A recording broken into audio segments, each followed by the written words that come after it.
Nothing Personal starts in 30 seconds.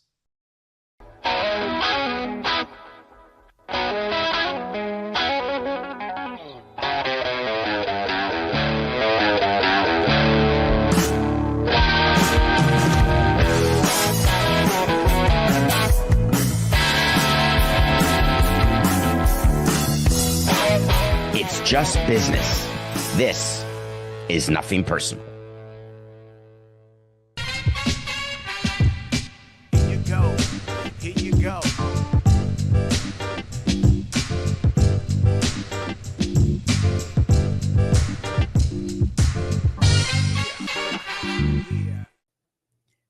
Cooperstown. That's the Nothing Personal word of the day. It is Friday, January 24th, 2025. I am quite happy that today is Friday. It's been a week traveling. Started in LA, made my way to Seattle. Thank you for being with me at 5 in the morning. Made my way to Cooperstown, and now back with the Rosebud Motel in the background. Nothing Personal with David Samson YouTube channel. Get on it. Check it out. Let's talk about Cooperstown. I want to tell you about it a little bit, the trip, what I was doing there. No other team president showed up, past, current, former. It's a schlep to get to Cooperstown. Seattle to Dulles to Syracuse, rent a car, drive 96 minutes, check into the hotel. Hotel's called the Otesaga. It's where the Hall of Famers stay during July. You can't get a room there in July. Even when Andre Dawson was inducted and I was the president of the Marlins at the time, nope. So we got an Airbnb and stayed with other executives.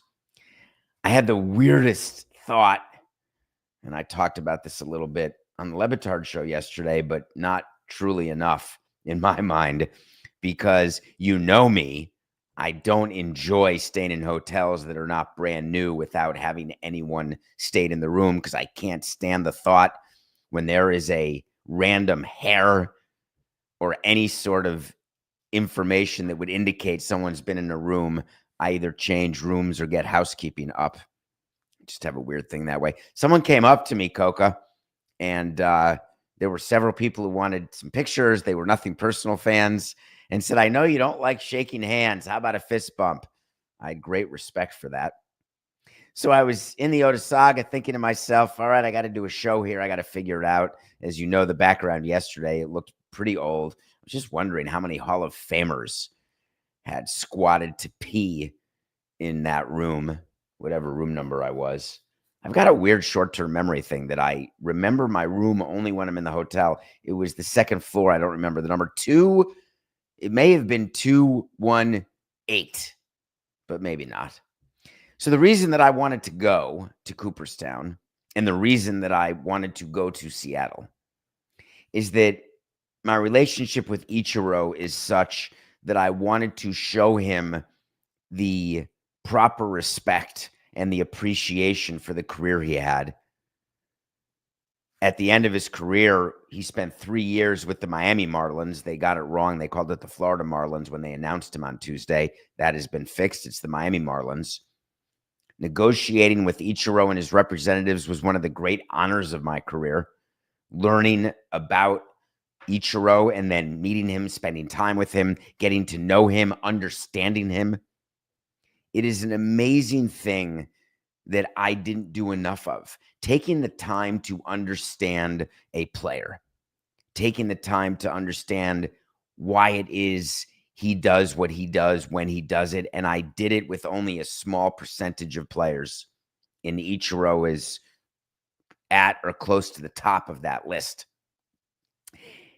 I went to Tokyo back when this show we had not yet started Nothing Personal. It was March of 2019. I wanted to go. I was out of baseball at that time and at CBS Sports, but we had not started Nothing Personal. And I went to Tokyo with my friend Mitch to see Ichiro's last games. I knew he was going to retire. I knew they were going to play him and that would be his last time on the field, because I wanted to, again, be a part of something that meant something. it takes an effort when you want to do something for somebody else. It takes an effort when you want to show through actions and not words. And the business that we're in is only words. Literally, it's just words. I guess the action that we take is that we're here with you every morning at 8 a.m. So many mornings of the year that it really makes my agent incredulous. But when I got to Seattle and I was able to see Ichiro, it made everything worthwhile because we communicate with our eyes. We communicate as best as we can. We communicate with translators. We communicate via text, and as much English and as English is we are able to text. There's a lot of emojis. And when he looked at me, just the appreciation that he had was matching the appreciation I had. And he said, will I see you in Cooperstown? And I'd already planned on going to Cooperstown. And I said, yes, Ichiro, I'm going to Cooperstown. I want to see you with CC Sabathia and Billy Wagner. I want to see the press conference. I want to go into the plaque gallery. Any opportunity I have to be in Cooperstown, I want to take it. Because his relationship to Cooperstown is the greatest relationship that any active player, frankly, or any retired player has ever had with Cooperstown, not counting Pete Rose and the memorabilia store 3 doors down. But for me, being in Cooperstown and seeing Ichiro and Billy Wagner and CC Sabathia was just fantastic. Ichiro, during the press conference, which was in English and then in Japanese, said something that is getting a lot of attention today that I want to give some context to. Ichiro got 99.7% of the votes. As you remember, that's 1 vote shy of unanimity. And my view is that not being perfect was okay with Ichiro, and that is still my view. But he said something that people are not necessarily understanding. During his press conference, he said, I would like to very much find out who didn't vote for me. I would like that person to come to my house. I will invite him to my house. We will have a drink and we will have a chat. That is what was interpreted by Alan Turner, his fantastic interpreter. And people contacted me and said, wow, is Ichiro bitter? And my answer is no. You've got to know Ichiro. He has a sense of humor that is one of the best of anyone I've met, and that's not hyperbole. He is funny. He's interesting. He's smart. Forget the dedication. Forget the discipline. Forget the talent, all of which are unforgettable. Do you think for 1 minute that the writer, I don't think it's the same writer who didn't vote for Derek Jeter because he also fell 1 vote short. Do you think that writer will ever come forward and have a drink with Ichiro at his home, either Seattle, Japan, Miami, wherever he wants to be? There is 0 chance that happens. This writer did that because this writer has an agenda. This writer wanted to make sure that Ichiro was not unanimous. This writer was doing something likely based on some sort of experience in his past with Ichiro. You have to understand with players, they aren't able to always say yes to people in the media. One of the great problems with the voting, and there are many, and there are positives too, but the reality is when you've got baseball writers voting, there are agendas that can come into play. There are personal biases. When you talk about players who are unpopular with the media because they're grumpy or because they don't have enough time to give to every member of the media, nobody does. There's nobody in sports. There's nobody in politics. There's nobody in public who is able to say yes to everything. Ichiro delivered that line in Japanese with humility, with humor, not with hubris. And it was translated in the way that Alan Turner translates, which is saying what Ichiro said, but there is only one Ichiro. It's impossible to put it in the exact tone. But I knew the minute it was said during the press conference that that was Ichiro being Ichiro. But there are people who are saying, oh, must be angry. It's not what he is. Billy Wagner was so full of emotion. Coca, I cozied up to Billy Wagner in the plaque room as they were signing where their plaque is going to be. And Billy Wagner signed, and then CC Sabathia, then Ichiro. And after Billy Wagner signed, he came back where people in the media were. It was closed to the public. There were only a few of us there, and I'd gotten credentialed thanks to Metalark. And so I was talking to Billy Wagner, and I said, Billy, I just want you to know, to me as a team president for 16 years and 18 years in the big leagues, I saw all of what you did, and you did it to me. Almost cost me my damn job when you were lights out with the Mets.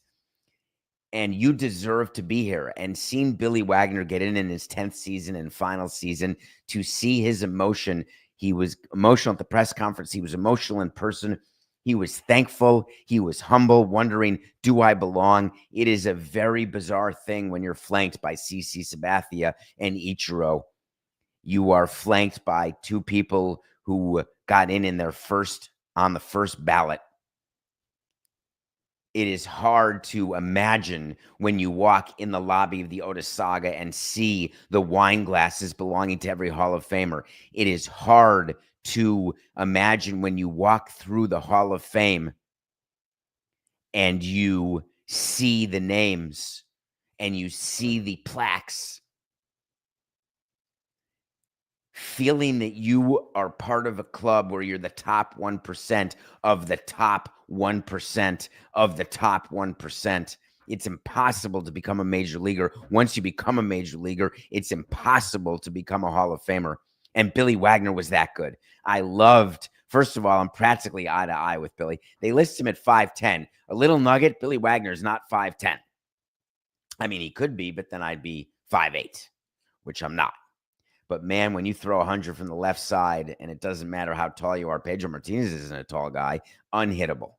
CC Sabathia, on the other hand, is extremely tall, and his exuberance yesterday in Cooperstown was so fantastic to watch.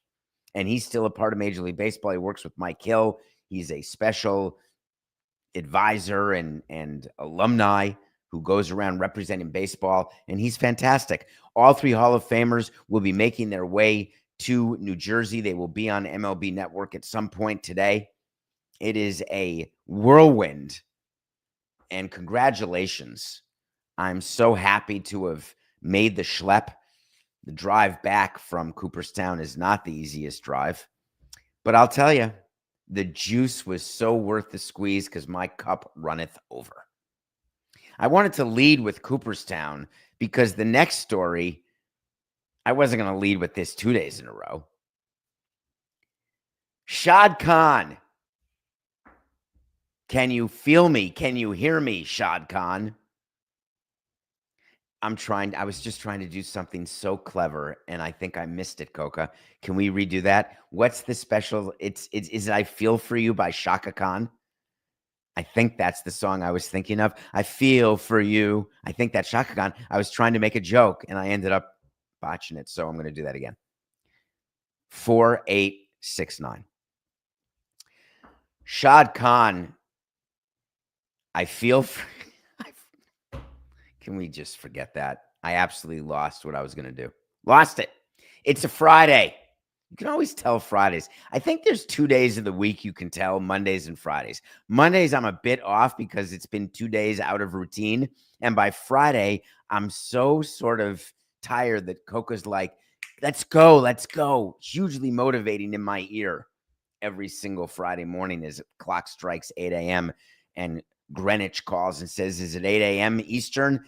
All right, nothing personal time. Can we talk about Shad Khan?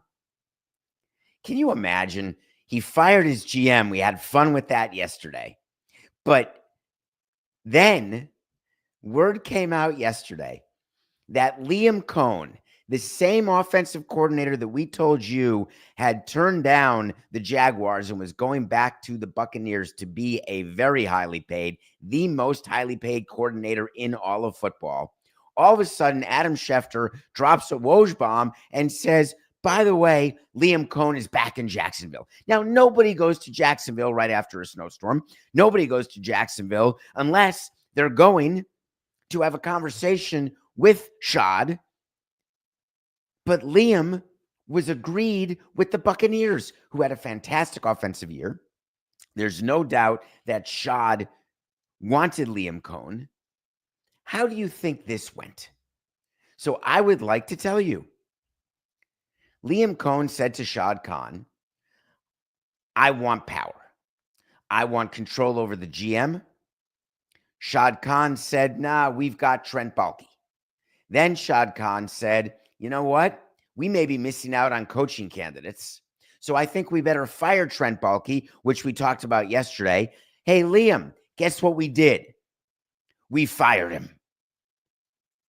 Any chance that you'd be willing to talk about being our head coach again? Liam Coen then disappears from the Buccaneers, from Tampa, stops returning their calls. They can't find the guy. They have an agreement. They have an offer. They have a contract. It's unsigned, which means it's unenforceable. Oral contracts, not enforceable. If Liam Coen has not signed to be the offensive coordinator, then he is a free agent. How do you think the Glazer family feels about Shad Khan raiding the Buccaneers? So Shad Khan says to Liam, tell me what you need. Trent's out of the picture. We canned him. Do you think that Liam Coen said, this is a guy I want to work for? This makes perfect sense. This is the situation of my dreams. It's not like Aaron Glenn and the Jets or Ben Johnson and the Bears, where they are claiming this was a shidduch that was meant to be, although that is as redundant. Oh, no, not redundant. Beshert and shidduch would be redundant. No. Beshert and meant to be would be redundant. How am I doing, Coca? Have I lost you with the Yiddish? I haven't lost about 6.9% of you.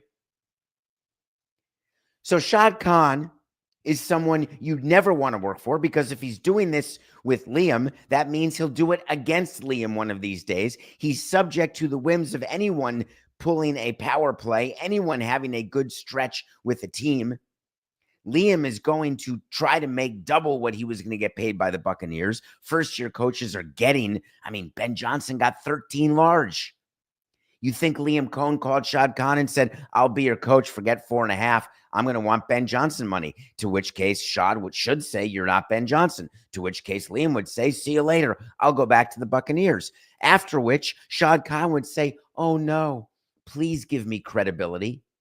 When you try to get credibility as an owner and team president through a managerial hire or through a free agent, you're screwed. Why do I know that? Because I tried it.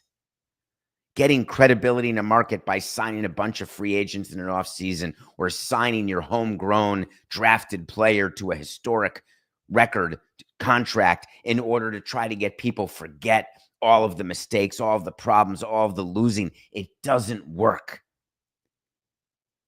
The reason why leopards can't change their spots is because the spots are not pasties. They are part of the fabric of the animal. Shad Khan's fabric is manifesting exactly in this negotiation with Liam Coen. Can you imagine just calling and saying, listen, change my mind. I'm totally interested. I'm ready to come to Jacksonville and meet you. I'm happy to get on your plane, fly privately. We'll have a meeting. Do you think for 1 second when Liam Coen is named coach that Liam Coen is not going to be in charge of who the GM is? Exactly what Shad Khan indicated, that if there's a credible plan from a coach, I'll give the coach the power. What's Liam's credible plan? The most successful teams have coaches that have more power than GMs. Really? Are we sure about that? Shad Khan is being conned. He is going to do exactly what Liam Coen wants. Liam Coen is going to get the power of a team, and then he's going to wake up tomorrow morning and say, oh, I'm a Jacksonville Jaguar. Wow, I didn't realize we stink. And then he's going to say in his press conference, you can bet your bippy on this. He is going to say, we want to build a sustainable, competitive team that competes for Super Bowls year in and year out. We are going to, he may do the Dan Campbell kneecap thing, but he's going to go and say that we are going to change the culture and we're going to institute the culture of winning. We've all read the playbook. Wait to see is when I tell you something's going to happen. If it does, great. If it doesn't, fine. I'll give you a wait to see. And it can last as long as you want. Liam Coen and the Jacksonville Jaguars, forget not winning the Super Bowl. That's not the wait to see. They're not going to make the playoffs. And I'm not hating on Liam for going after the money. Do it. I'm hating on the fact that Shad Khan would operate his team this way and that is exactly how losers are built. Wait to see. Liam Coen in his tenure with the Jaguars will not make the playoffs. All right, will you play some music, please, on a Friday? You know what I want? I want to talk to Samson. So you want to talk to Samson? Get into my X at David P. Samson or davidsamsonpodcast.com. That's always a fun place to interact. And this one came from davidsamsonpodcast.com. If you have a question, it may make the show. And if it's about what's going on now, even better. This one was not, but you said the magic word. Fellow Interlochen kid. This person went to Camp Interlochen in Eagle River, Wisconsin, where I spent the best summers of my life. It was the summer of '69. No, it wasn't. I was only 1 year old at that point. But I spent a lot of summers in Eagle River as a camper, a counselor, a ski director. I was a major water skier, Coca. Did you know that? Like jumps, the whole thing, slaloming. People may not expect that. And then I got older, went water skiing, and then ripped my hamstring. So that was less than ideal. And then waterfront director, ad staff. So when you start with fellow Interlochen kid, you may make the show. Can you address, and also you're from St. Louis, can you address what you think is going on with the Cardinals? How did they go from best fans in baseball to a place no free agent wants to sign with? Don't end a sentence in a preposition. Their decline seems to have started before the RS money became troubled. It's a great question. Let's clarify a couple things. Number one, money doesn't become troubled. People do. Number two, the best fans in baseball are still in St. Louis. The difference is that they are not showing up to Busch in droves the way they used to. They would flood to Busch, whether it was McGuire, Pujols, whether it was Red, whatever the case may be. Then the Cardinals stopped winning games. And it used to be that the Cardinals had the best fans and they would draw whether the team was winning or whether the team was losing. But then the Cardinals all of a sudden were not winning as many games. And you have terrible recency bias.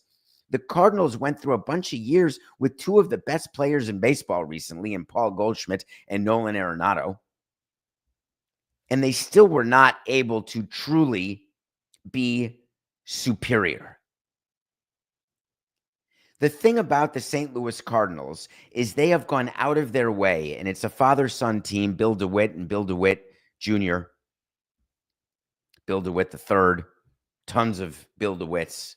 Remember, Bill DeWitt, the older Bill DeWitt, is the one who was bidding for the Orioles back in 1991 when Angelos got the team, ended up getting the Cardinals, becoming the majority owner. He's been there, had a hugely successful run. They've won World Series, just a very quality organization, quality ballpark. They tried to build an area around Busch that is doing better now. But the thing is that fan bases today, for whatever the reason, and I take slight umbrage, not total, but slight. When you don't have sustained winning, I don't care if you're the Yankees, if you're the Cubs, if you're the Red Sox, if you are the Dodgers, if you are the Cardinals. Fans tend to come out when their team wins versus not.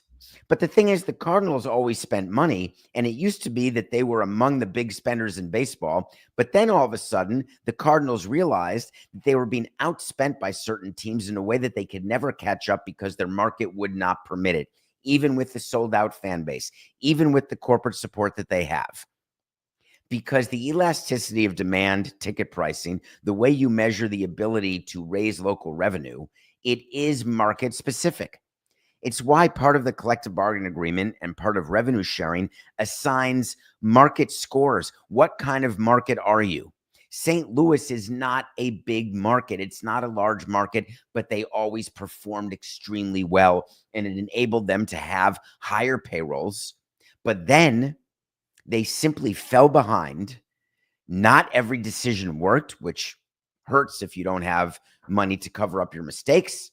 And all of a sudden, they were not even able to compete in a division that most people consider was weak. And this coincides with the Brewers and their small market and medium payroll, along with Christian Yelich and David Stearns and then Matt Arnold, have found a way to be extremely successful year over year over year over year. Having made the playoffs, I want to say Milwaukee's been there maybe 5 of the past 6 years. So then fans stop coming. Then you have the regional sports networks collapsing, and the Cardinals had an above average deal that was not really a market slotted deal, but that has gone down. Their deal got ripped up. So you may say that the RSN had gotten out of bankruptcy, which they did, but the deals they have with the existing teams are all down from what they were.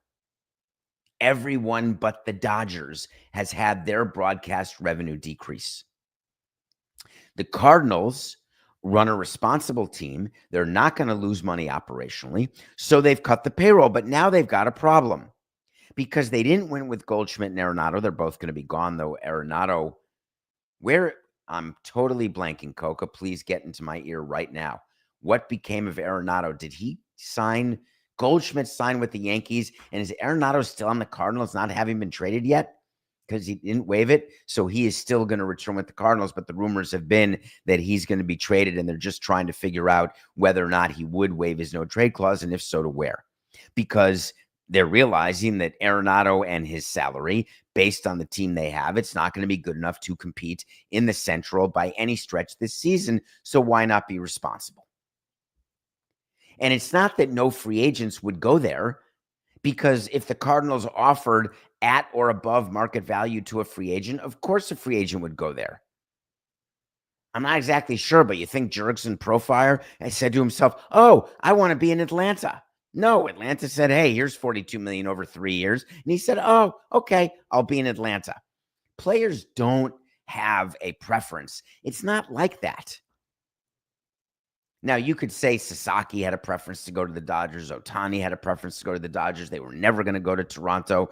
Alonso may go to Toronto. They had to overpay Santander to go to Toronto with a ton of deferred money. You could say all those things, but the truth of the matter is that from a market standpoint, the only player I came across who didn't want to go to St. Louis was just Giancarlo Stanton. And he had his own reasons because he wanted to force the Marlins' hand to get him to either New York or LA.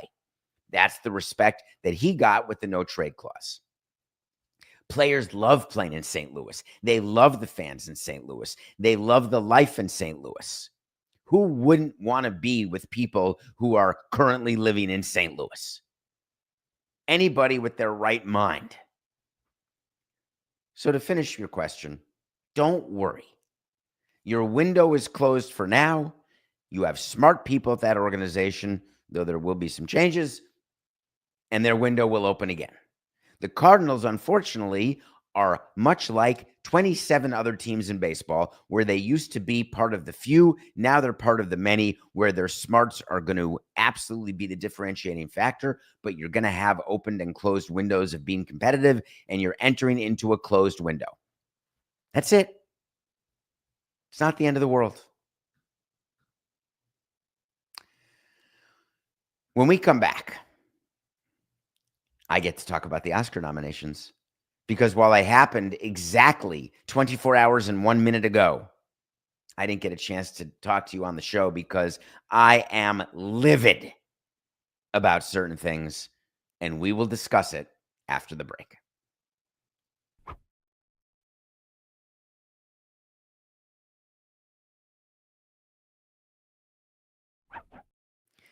Welcome back to Nothing Personal. It is David Samson coming at you. 8 a.m. Eastern, 10 a.m. on DraftKings Network. We are also on YouTube. We are also downloadable if you want to listen to us. Here's the thing about the Oscar nominations. Instead of reviewing a movie today, I'm going to review the nominations. I am upset because I had my heart set on 2 documentaries being nominated, both of which were deserving. Will and Harper with Will Ferrell and the writer from Saturday Night Live, who is trans, and they went on a cross-country trip. I reviewed that movie. The Remarkable Life of Emmeline, I reviewed, which is the best movie I've seen all year. They were both shortlisted to be nominated for Best Documentaries, and they both got snubbed. It's not personal, though I do know people involved in the Will and Harper documentary. I don't know anyone involved in The Remarkable Life of Emmeline. I just don't understand why subject matter has to be a defining factor in a nomination. It should not be because you do and I will review Sugarcane, which I've seen, and I should give you the caveat, which I hate when people do this, but I just did it. Hate's a strong word. I'm commenting on documentaries that I haven't seen, so I will reserve the full level of my anger and angst and disappointment. But I cannot imagine that I will find that 3 of the documentaries were better than Will and Harper and The Remarkable Life of Emmeline. Totally snubbed. I'm not unhappy that Angelina Jolie got snubbed. I understand why Nicole Kidman was not nominated for Baby Girl. I understand why A Real Pain did not get a Best Picture nomination, but Kieran Culkin will win Best Supporting Actor. Spoiler alert for the ballots.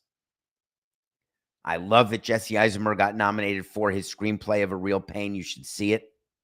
I couldn't be happier that Demi Moore got nominated first time in her career.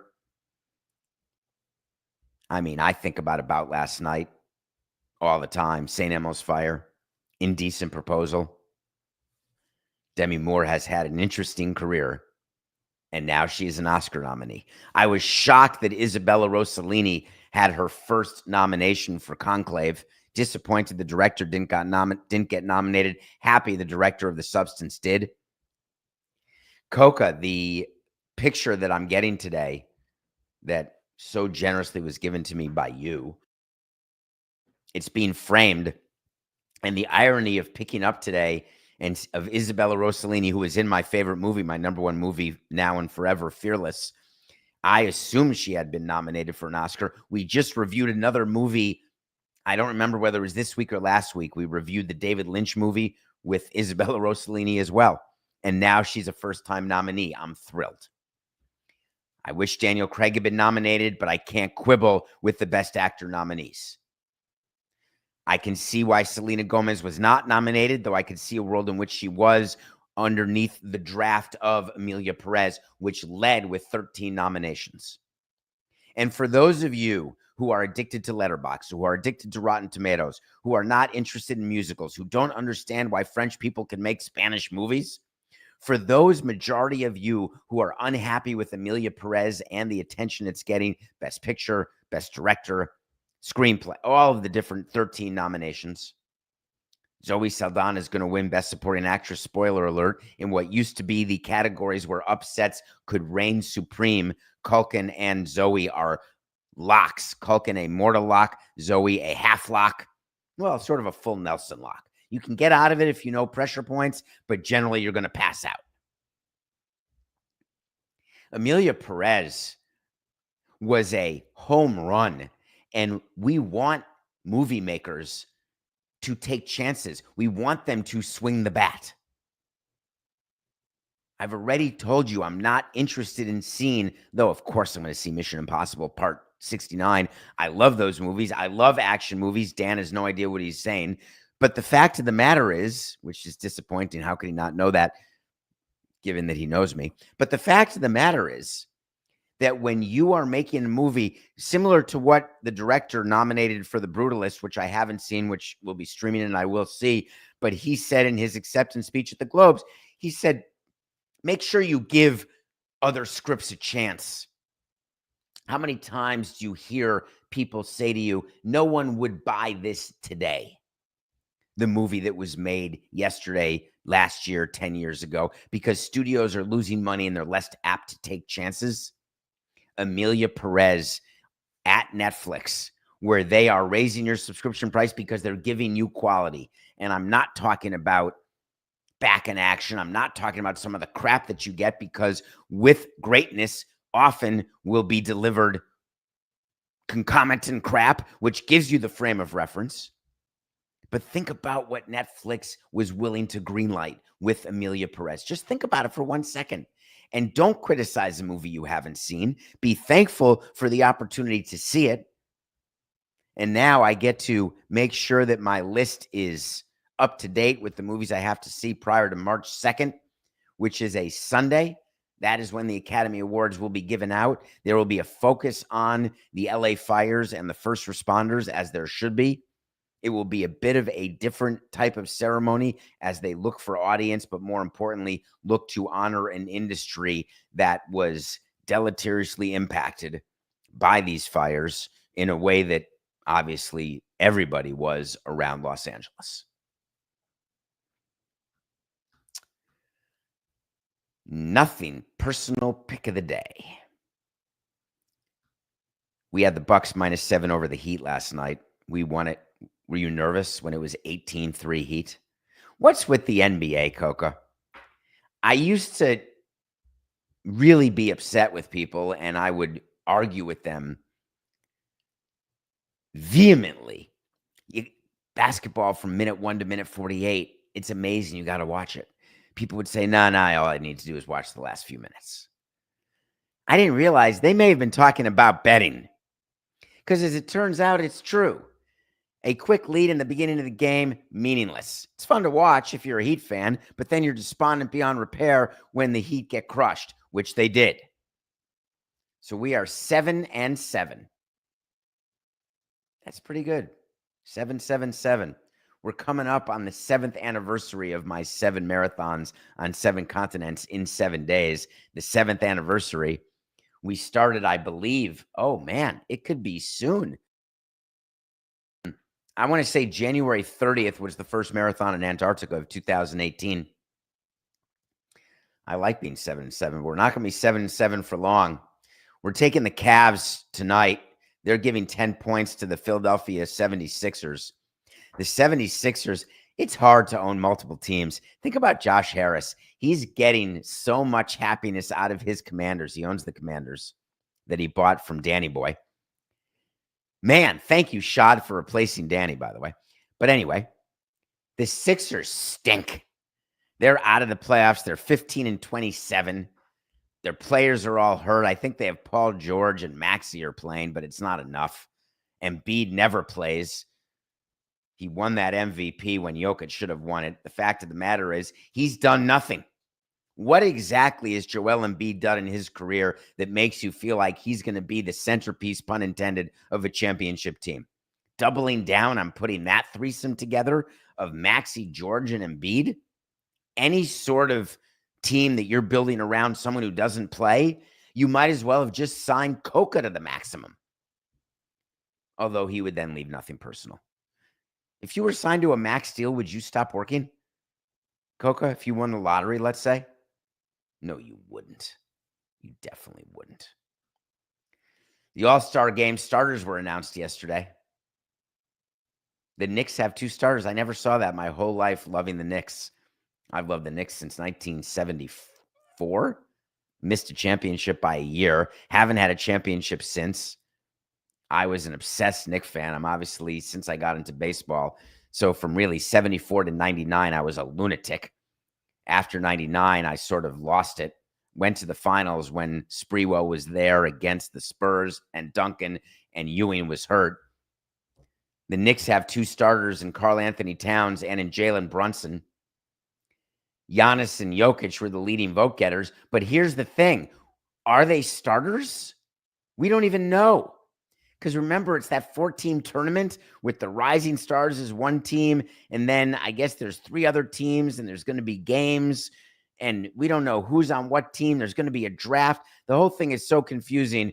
But all the focus yesterday when Adam Silver was in Paris with Wembanyama, which, by the way, if you blinked, the Spurs won by 30 in Paris yesterday over the Pacers, 140-110. We showed Paris what the NBA product is, and they didn't give a flying rat's pituitary gland because they're all in. It's the Yao Ming effect. You need a player. God willing, the South Sudan player is going to be amazing for the Dodgers. Tried with players from India. You try with players from China. You want to get a connection the way it is with Ichiro all the way through now to Sasaki. Japanese baseball in the major leagues has completely changed the financial relationship with Japan. Adam Silver's looking for a relationship with Europe. So when he's in Paris, he's not talking about the All-Star format. Forget that, even though the announcement came yesterday. No. He's talking about NBA in Europe and all the different ways they're going to monetize it. Adam Silver had an entire speech, a media session, talking about all the different ways that they are working with sponsors and cities and countries and teams in Europe. He did drop a funny line, Coca, saying, of course, we're not going to have NBA in Europe full time unless they invent supersonic jets. The other thing they'd have to invent is having all teams closer to Antarctica and the North Pole or the South Pole, because then you can get rid of time zones. You know that funny story. When you are at the North Pole, you can urinate across 4 time zones if you don't have a flow problem, if it's just a go problem. The time zones all go to the top of the earth, Coca, and the top of the earth all meets at one point. So at the top of the earth, there's no time zones because there's every time zone, which is why in Antarctica, they choose whatever time zone they want, and they generally just choose to go by the time of the mothership. So if you're at a Russian base running a marathon, they're on Russia time. If you go a block away, which it's not really a block, to a U.S. base, then it's the U.S. time zone, whichever one they choose. Anyway, I digress. I have no idea what we were talking. Oh, because Adam Silver said, short of supersonic jets, you can't deal with the flight time or the time zone change. I have no idea why all this has been in my head. We have to give you our picks of the day. We've got the Cavs 10 over the Sixers Friday. Sunday, it is Championship Sunday. It's not my favorite weekend. I love wildcard weekend. I love divisional because I love multiple games. We only have 2 games, 3 p.m. Eastern, 12 p.m. Pacific, and 6:30 p.m. Eastern, 3:30 p.m. Pacific. I don't give Mountain Time. You can do the math, or Central. The first game is the Commanders and Daniels against Hurts and the Eagles. A.J. Brown is looking for multiple targets and multiple catches. The Commanders are getting 6 points. Do you have the Eagles as 6 points better than their NFC East rival? Do you not have Daniels as a better quarterback than Hurts? So what's the 6 points? It's all about Saquon. The game plan for the Commanders defense has to be very simple. They've got to crowd the run. They cannot let Saquon rush for 205 yards. What is Saquon's over-under? What is his, can you check that, Coca or Sarah or somebody? What is the line for Saquon and rushing yards in the game coming Sunday? Because if you're the Commanders, your entire game plan is based on stopping Saquon. Those guys know how to make a line. Are you kidding me? An over-under of 127.5. We're adding a pick, Coca, please, to our picks of the day. We're taking the Commanders +6 versus the Eagles, and we're taking Saquon under 127.5 because Hurts is going to have to throw the ball. And it won't be time clock issue because I think the Commanders have the ability to actually win this game. So that is 2 plays for that game. The night game is the Chiefs going for back-to-back-to-back. Do you know how often a team has won back-to-back-to-back in the Super Bowl? Well, let me tell you, 0. And guess what? It's going to stay at 0. We're going to take the plus money. We're going to take Josh Allen making it to the Super Bowl, and we're going to take the Bills going to the Super Bowl, the Bills money line over the Chiefs. You've got to be out of your mind to go against the Chiefs because the NFL clearly wants the Chiefs in the Super Bowl, but a Bills Commanders or Bills Eagles Super Bowl is going to be just fine because they can promote and sell Josh Allen and the absolute Bills Mafia and the great stories that exist around the Buffalo Bills. The Chiefs' fatigue is actually tipping the scales, and that's why we're taking the Bills money line. Those are our 4 picks of the day for this coming weekend. I wanted to update you on something that is going on right now in Tampa. We have been following the Tampa Rays stadium situation. We have tried to tell you that MLB and the commissioner's office is having great service over the Tampa Bay Rays and the Miami Marlins. The Tampa Bay Rays are involved in a letter writing campaign, which is never a positive.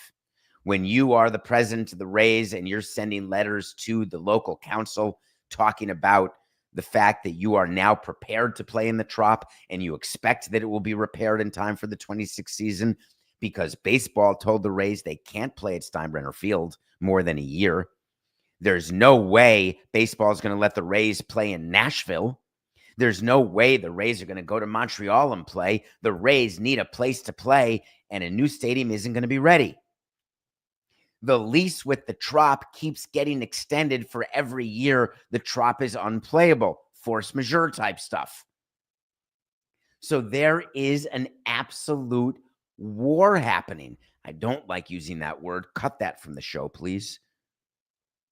Ready? 12, 8, 6, 9.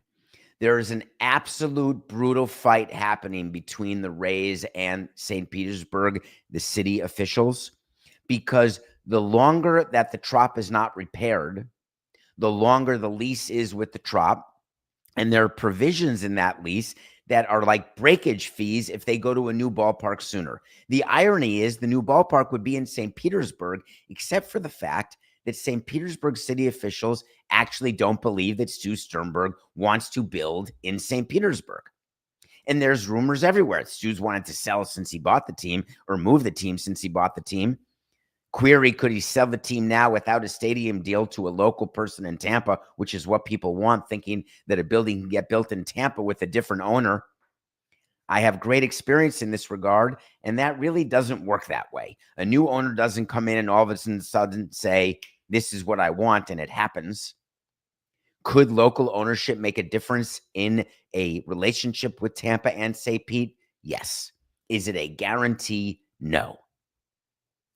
Yesterday, a city administrator sent a letter to the Rays saying, by the way, you told us that we have to have the Trop repaired by the start of 26. I'm sorry. Where did that come from? They are under no obligation to repair Tropicana Field in time for opening day 2026.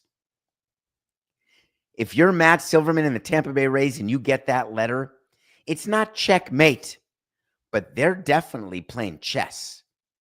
Because what St. Petersburg is saying is, maybe we will spend the money, maybe we won't spend the money. We already got it approved to spend the money, but we really don't know if we should do that until we know for sure that you are going to do what you said you were going to do, because Sternberg and other, the executives at the Tampa Bay Rays have not exactly made St. Pete feel as though they're interested in anything other than the real estate play. Shocking, like Miami and Inter Miami.